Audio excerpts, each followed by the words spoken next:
For most of the world and for so many people, even in Russia, the military conflicts in Ukraine started only a little bit more than a month ago, at the 24th of February 2022, when in real the war in Ukraine started 8 years ago in February 2014, when there was Maidan in Kiev, when the coup, the legal president of Ukraine, Yanukovych.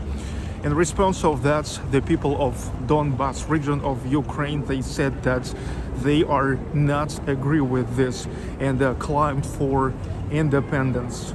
Well, in response to that, the new Ukrainian authorities claims the people of Donbas as a separatists. And there started a sluggish, slow siege of Donbas region, Donetsk and Lugansk regions in particular. And I think this is one of the reasons why it was never portrayed much. It was slow, but however, for 8 years, 14,000 people on Donbass are died. This is no more, no less, but almost 2,000 people. 2,000 people a year, 145 people a month, and in average like 3 people a day. And on this alley now in St. Petersburg, which is called Children of Donbas, only a little fragment of the stories about the life under the siege in Donbas. And I can confirm that these stories are real because they are about the same that I personally heard in 2018 when I was there in Donetsk. Let's see. Around Donetsk airport 2016, I was here in 2018. Dasha, 6 years old. The house of this girl is located nearby the front line between two sides of the conflict. Many people like her have to live in so-called gray zone. Igor, 11 years old, lives in Donetsk district nearby the front line. Besides shelling, Igor facing another side of the war. His father is a military man, and that means he can lose him any moment. The consequences of shelling in Donbas in 2014. The lettering with the directions to Lugansk and Donetsk. Violetta, 9 years old. This girl lives in the settlement called Alexandrovka. A part of it is located in a gray zone. Here children can pick up an apricots in the yards of destroyed house, but in 100 meters of it, there's shootings happens from time to time. Children's laugh battling with machine gun bursts somewhere around. It's the main portrait of the frontline territories. Nastya, 6 years old, when shelling, the girl running to the basement. If she feels like she is getting late, then she's running to the house. I will survive. I ran fast, she's saying. The settlement called Trudovskaya around one of the mines in Donbas, 2015. Zhenya, or Evgeny, 12 years old. When Zhenya and his sister stayed with their grandmother, the shell landed to the 8th floor of their residential building. They went to the street and saw the consequences. After their renewal of shelling, they got back to the apartment and hidden in a corridor. Nadia, 6 years old. All what she said is that was scary when they were shooting at night. There are 5 kids in her family for all periods of the siege of Donbas.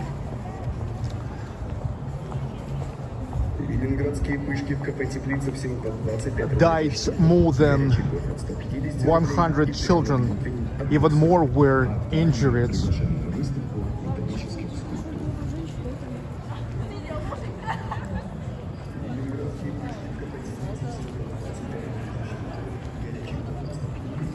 one of the house shelled in 2015 in Debaltsevo. Nastya, only 2 years, she lives in the settlements near the front line on her own language as much as she can in her age. She was showing how she's hiding in the bathroom while shelling. Nastya was born during the war, and when it will over, the experience of a peaceful life will be something new for her. Vladimir, 11 years old. During a strong bombardment, his parents decided to evacuate him to the center of the city, to their friends. Exactly that night, when the boy was out of home, the Grad shell landed to his bedroom and exploded there. This is one of the destroyed mines of in Trudovskoye settlement 2015. Yaroslav, 11 years old. The boy lives in a settlement next to the front line. During one of night shelling, the shell landed to his home and injured his leg. He's trying not to recall about that because it has left a very bad memories in his soul. Almost every night, he's still falling asleep under the sounds of shots. Angelina, 11 years old. Her last name is Geroy, what literally means hero in Russian language. She lives nearby the front line. The mine landed to the house where she lives. With her bare feet, she ran away to her neighbors to get hides. She's saying that when she will have her own kids, she will never tell them about the war. It's too scary. They no need to know about it, she said. The road to the town of Debaltsevo 2015. Nastya, 6 years old. The girl lives in the zone of shelling. At the 1st of September, she will go to the first time into the first grade of school, and she's just worrying and hoping at least that day there will be no shelling. Ilya, 9 years old.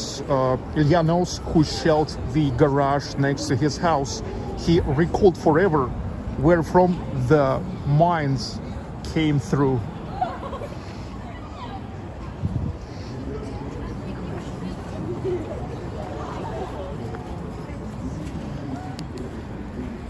This is Stella of Donetsk, the city hero of Donetsk, which were damaged during one of the shellings in 2020. Nastya, 4 years old. She's living around Donetsk airports. All her life is a war. Her mom allows to photograph her in case if the girl herself will agree. She had never wanted to photograph at first, but then agreed for a candy. Masha, 8 years old. This girl also lives nearby the front line, where all the time flying over something, Masha see the difference of calibers and saying that, oh, today the shooting are mostly not too bad.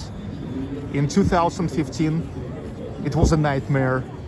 Such a skill to understand the kind of weapons are having most of kids living around the front line. The destroyed kindergarten not far from Donetsk airport. Sophia, 7 years old. For this photo, her mom asked to look at the camera and to look like at the eyes of those who bombed their house, and she gave that look. She was not playing on camera, but tried to do it with the responsibility and hope for the rescue, so people see it in her eyes. Dima, 8 years old. In the day of the beginning of the war, he walked with his mom in the park. When they heard the sounds of explosions, they thought this is just the fireworks, but soon realized it's the shots of the airplanes. Ruins of Donetsk airports. I was here back in 2018. Kira, here of 5 years old. The girl working only near the house with her mom. They are ready for shelling any minute. While shelling, the girl knows the safest place in the house, same as the rest of the children in her area. Dima, 6 years old. Dima lives in the basement with his mom on a regular basis. After shelling many people in his area, better or worse, but they are reconstructed their houses, but he and his mom just can't afford it, so they keep living in the basement. 3 out of 6 of his years of his life he lives in a basement.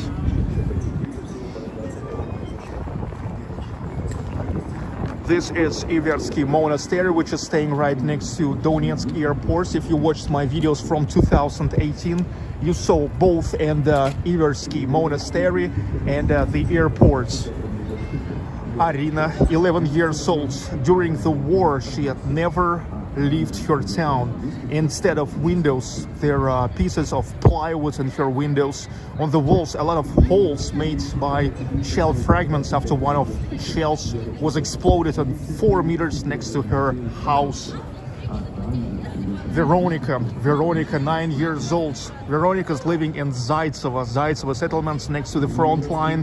Her house is bombed. During 8 years, her settlement is slowly getting totally destroyed with shells. Some districts are already just died out. It's a blog post not far from Yasinovata, a blog post. Katya, 10 years old. In the moments when the war started, Katya, as usually was in the kindergarten. As soon as shelling around began, all the children were evacuated into the basements. Sometime later, she was picked up home, but the road home was totally different as usually. With her grandma, they were making a short runs from one safe place to another safe place, and that's how they got home.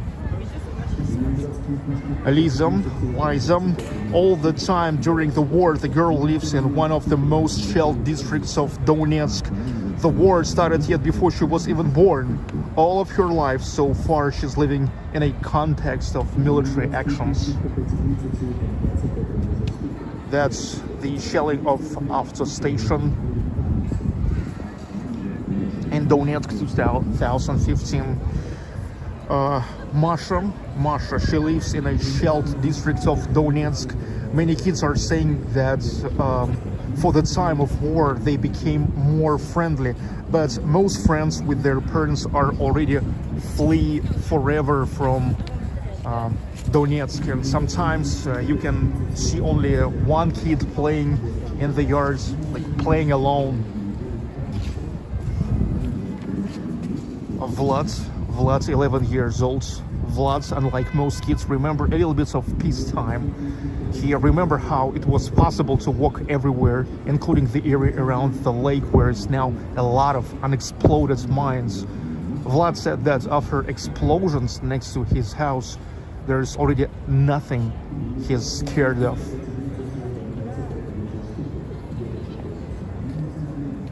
Children of Donbass.